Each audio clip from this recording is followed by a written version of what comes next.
네, 여러분 밤하늘을 요즘 본 적이 있으신지 모르겠어요. 세상을 살아가다 보면 좀 힘들 때 밤하늘을 보거나 그럴 때가 있는데 요즘 하늘 볼 일이 별로 없습니다.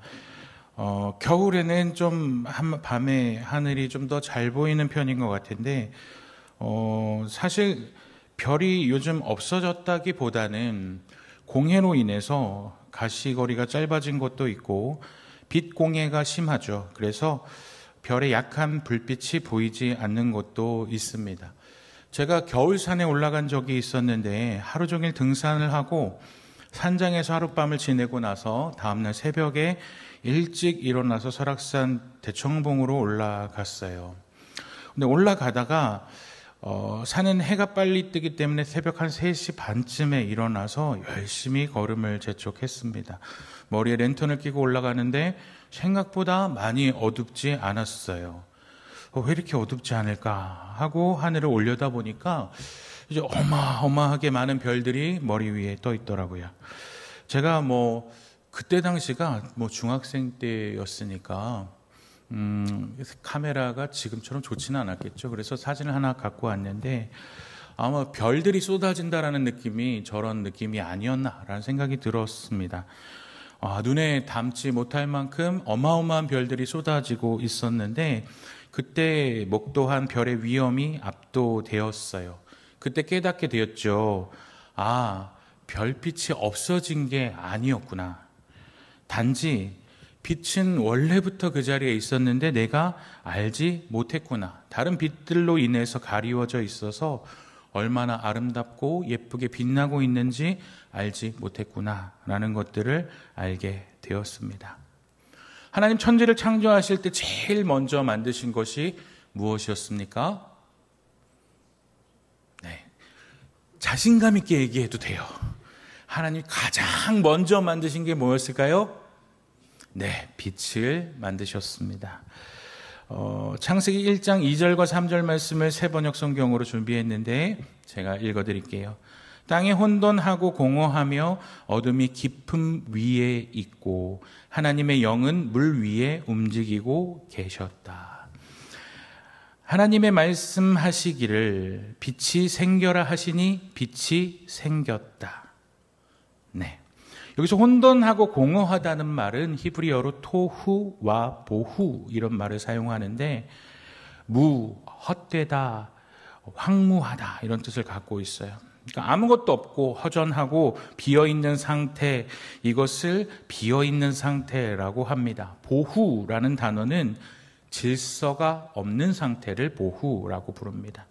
그러니까 빛이라는 것이 생겨나기 이전의 세상은 아무것도 없고 허전하고 비어있고 결핍이 가득한 세상, 질서조차 없는 완벽한 아노미 상태였다라는 거예요. 그때 하나님이 말씀하셨죠. 그분의 첫 명령, 이 세상을 만들어낸 동력, 그것이 무엇이 있습니까? 빛이 있으라. 그러니까 하나님의 그 명령에 따라서 빛이 생겨났습니다. 히브리 선생님인 랍비들은 이 빛이 4일째 만들어진 해와 달과 별들과 구분하여진다라고 말합니다. 하나님이 첫날에 만들었던 그 빛은 하나님의 영광의 광채를 말한다라고 말해요. 그러니까 쉽게 말하면 그때 만들었던 빛이라는 것은 광원, 빛의 처음, 빛의 근원을 만드셨다라고 말해요. 이사야서 60장 19절에서 20절 말씀을 보면 이런 말씀이 있습니다.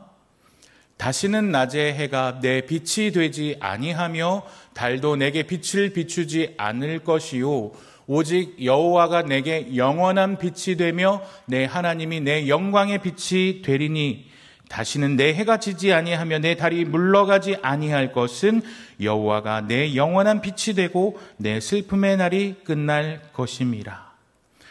이사야 60장을 보면 하나님이 오시게 되면서 회복되어질 새 예루살렘을 설명하고 있는데 이 새 예루살렘에는 더 이상 있어야 할 필요가 없는 것들에 대해서 말합니다. 그것이 뭐냐?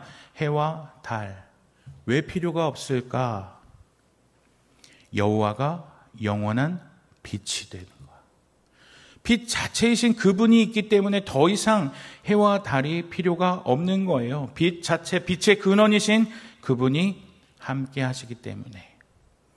자, 오늘 본문으로 돌아가면, 제가 본문을 잘못 선택한 것 같은데, 졸음이 오기 시작한 분이, 세 분이. 이 말씀에 대해서 하길래, 이 말씀 저러면 좋겠다, 이렇게 생각했는데, 졸음이 오기 시작해서 좀 재밌게 해야 될 텐데. 오늘 본문으로 돌아가면 9절에 보면 참 빛이 세상에 와서 그 각 사람에게 비추는 빛이 있었다라고 말합니다. 그러니까 빛 자체이신 하나님이 세상에 오셨어요. 뭘로요? 사람의 몸을 입고 이 세상 가운데 오셨습니다. 그분이 누구실까요? 바로 예수님이에요. 빛이신 그분, 빛 자체, 광원, 빛 그 자체이신 분이 이 세상 가운데 사람의 몸을 입고 오셨을 때 사람들의 반응은 크게 두 가지로 나뉘어집니다. 첫 번째는 긍정 반응, 두 번째는 부정 반응이라고 보이는데, 첫 번째, 긍정 반응을 보이는 자들은 어떤 반응일까요? 긍정 반응을 보이는 자 12절, 13절에 나와 있는 자들입니다. 같이 한번 읽어볼까요? 졸리지 않도록 큰 목소리로 읽어봅시다. 시작. 영접하는 자, 곧 그 이름을 믿는 자들에게는 하나님의 자녀가 되는 권세를 주셨으니 이는 혈통으로나 육정으로나 사람의 뜻으로 나지 아니하고 오직 하나님께로부터 난 자들이니라. 긍정적으로 빛 좋아요, 땡큐 하고 받아들이는 자들이 있었는데, 이런 사람, 빛이신 예수님을 받아들이는 사람은 어떤 사람입니까? 예수님을 믿는 자, 어두움에 침식되어 죽을 수밖에 없는 존재에서 하나님의 자녀가 되는 존재론적 변화가 일어나게 되는 거예요. 원래 인간은 빛의 자녀였습니다. 중요한 것은 였습니다라는 거예요.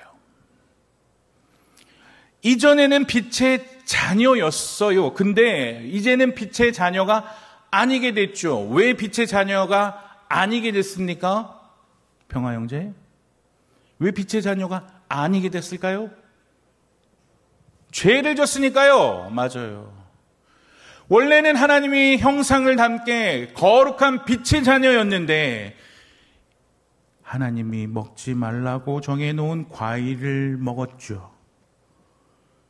죄를 짓고 말았습니다. 과일을 따먹으니까 아이 나쁜 놈. 과일 따먹어서가 아니라 하나님과 한 약속을 깼기 때문에, 하나님이 정해놓은 룰을 어겼기 때문에, 하나님과 맺은 언약을 어겼기 때문에 인간은 빛의 자녀였다가 어둠의 자식으로 편입되게 된 것입니다. 그래서 영원히 하나님과 할 수 없게 된 어둠에 속해 있는 이 인간들을 구원하기 위해서 다시 한번 하나님이 빛으로 인간을 위해 오시게 됐어요. 인간의 몸을 입고 이 세상에 직접 오시게 된 거예요.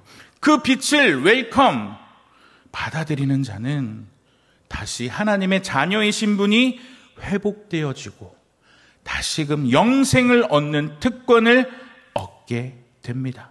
그래서 요한복음 10장 10절에서 이렇게 말해요.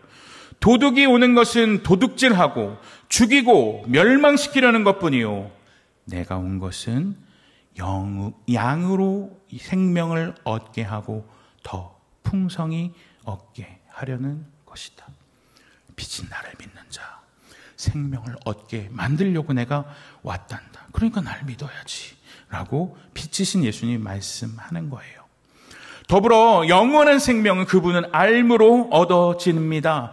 요한복음 17장 3절의 말씀을 보면 영생은 곧 유일하신 참 하나님과 그가 보내신 자 예수 그리스도를 아는 것입니다. 예수님을 알므로 인해서 예수님을 믿게 되고 영원한 생명을 얻게 되는 것이죠. 자, 긍정 반응만 보이면 너무너무 좋겠지만, 그런데 인간은 항상 부정 반응을 보이는 사람들도 있다는 거예요. 부정적인 반응을 보이고 빛으로 나오기를 거부하고 노라고 하는 어둠 가운데 머물러 있는 자들은 어떻게 될까요? 예수님이 오셨을 때 빛이신 예수님을 거절했던 자들이 있어요. 그 예로 요한복음에 나오는 요한복음 2장 13절에서 16절에 예수님을 거절했던 인간들이 나옵니다. 그들이 어떻게 예수님의 빛에 반응했을까 읽어드립니다. 유대인의 유월절이 가까운지라 예수께서 예루살렘으로 올라가셨더니 성전 안에서 소와 양과 비둘기 파는 사람들과 돈 바꾸는 사람들이 앉아있는 것을 보시고 노끈으로 채찍을 만드사 양이나 소를 다 성전에서 내쫓으시고 돈 바꾸는 사람들의 돈을 쏟으시며 상을 엎으시고 비둘기 파는 사람들에게 이르시되 이것을 여기서 가져가라. 내 아버지의 집으로 장사하는 집을 만들지 말라. 어둠에 속한 자들은 자꾸 빛을 오염시키고 죄 가운데로 이끌어 가려고 노력합니다. 아버지의 집을 장사하는 집으로 만듭니다. 누가복음에서는 이를 더 적나라하게 표현해요. 누가복음 19장 45절부터 47절 말씀을 보면 기록된 바 내 집은 기도하는 집이 되리라 하였거늘 너희는 강도의 소굴을 만들었도다 하시니라. 대제사장과 서기관들과 백성의 지도자들이 그를 죽이려고 꾀하되. 어둠에 속한 인간들은 어떻게 빛에 반응합니까? 마치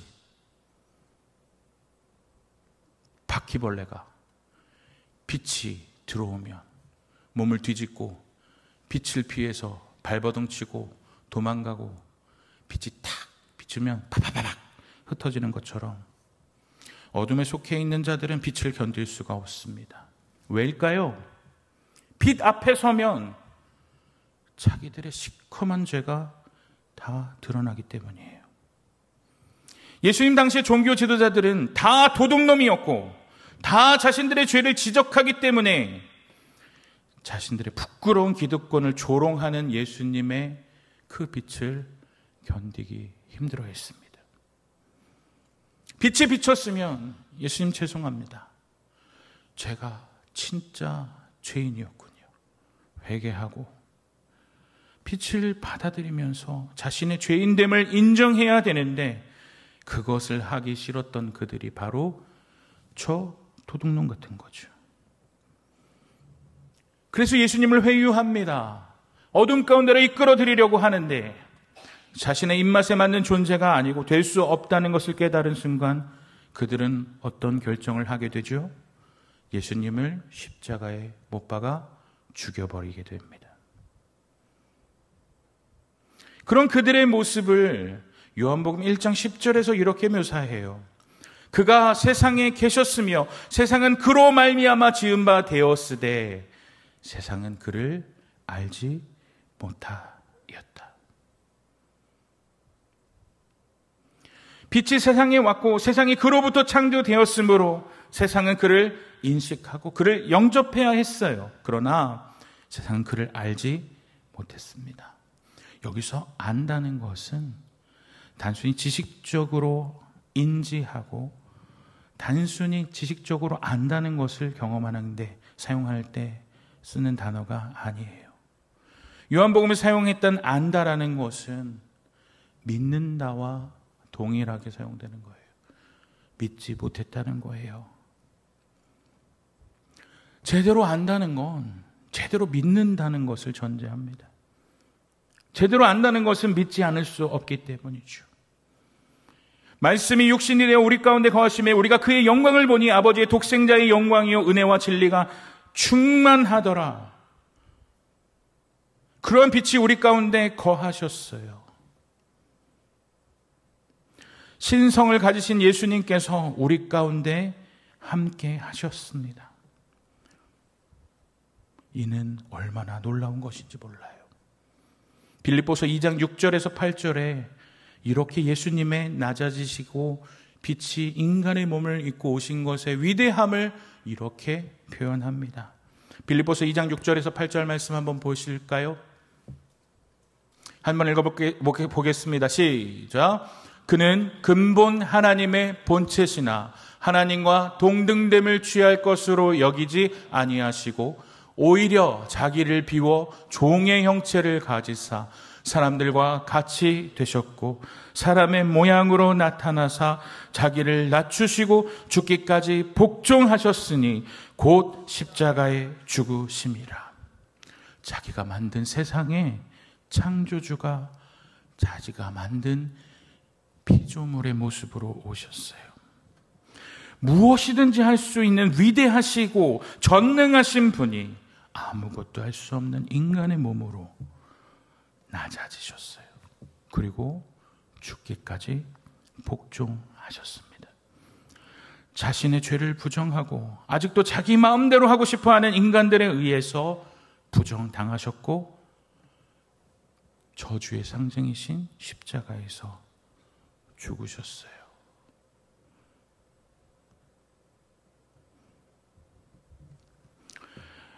이솝우화를 보면 신포도주를 본 여우의 이야기가 나옵니다. 여우가 포도원에 들어가요. 근데 아무리 노력해도 저 포도를 따먹을 수가 없어요. 막 점프를 뛰고 막 도움 닫기를 해도 저 포도를 따먹을 수 없습니다. 그러니까 이 포도가 이런 결정을 내리죠. 저 포도는 엄청 셔서 맛이 없을 거야. 그러니까 난 저거 못 먹어도 괜찮아. 이걸 어려운 말로 인지부조화 이론이라고 부른다고 하더라고요. 예를 들어 건강이 중요하다는 것을 알면서도 담배를 피는 것, 이게 인지부조화 이론이라고 합니다.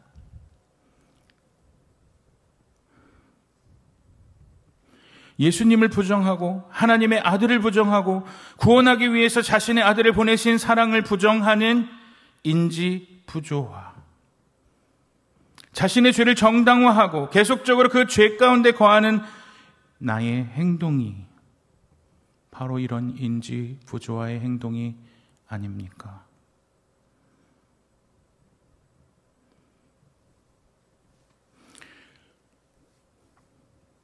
빛을 빛으로 인정합시다. 우리는 빛이 필요한 죄인입니다. 빛이 없으면 살아갈 수 있는 존재들입니다. 초반에 보여드렸던 별빛 사진을 기억하시나요? 이때 했던 말씀, 그 빛은 변함없이 우리를 향해 비추고 있었으나 우리가 의식하거나 의식하지 않았거나 긍정 반응이거나 부정 반응이거나 상관없이 그 빛은 우리에게 늘 비추고 있었다. 마찬가지로 예수님이라는 빛은 우리가 긍정 반응이거나 부정 반응이거나 상관없이 그 빛은 피조물인 우리에게 꼭 필요합니다. 우리는 그 빛이 없으면 살아갈 수 없게끔 창조되었기 때문이에요. 난 저 빛이 없어도 괜찮아. 이렇게 자기 합리화하지 맙시다. 예수님이 없으면 우리는 살아갈 수 없어요. 언제부터 예수님이 나의 삶에 중요했다고? 예수님 없이도 난 잘 살아왔어. 아니요. 예수님 없이는 영원한 죽음밖에 없는 우리는 어둠에 속한 자들입니다. 이거 인정해야 돼요. 나를 위해 이 땅에 오시고 죽을 수밖에 없는 나를 위해 인간의 몸을 입고 오셔서 기꺼이 나를 위해 죽어주신 주님을 인정하고 받아들이고 주님으로 인정하는 그 믿음, 그것이 필요한 겁니다. 아는 것은 믿는 것을 전제로 해요. 단순히 지식적으로만 알고 교회 다닌다고 정보적으로 아는 것, 이건 아는 게 아닙니다. 안다는 것은 그분이 어떤 분이신지를 나의 삶 속에서 믿고 그분이 나의 삶을 변화시키고 온전히 100% 믿고 나아가는 거예요. 이건 분리될 수 없는 겁니다. 사랑하는 송원교회 청년부 여러분, 모든 보물보다 더 값진 나를 사랑해 주신 주님의 그 사랑, 날 위해 죽으신 주님의 그 사랑을 기억해 주십시오. 암과 삶은 결코 다를 수 없어요.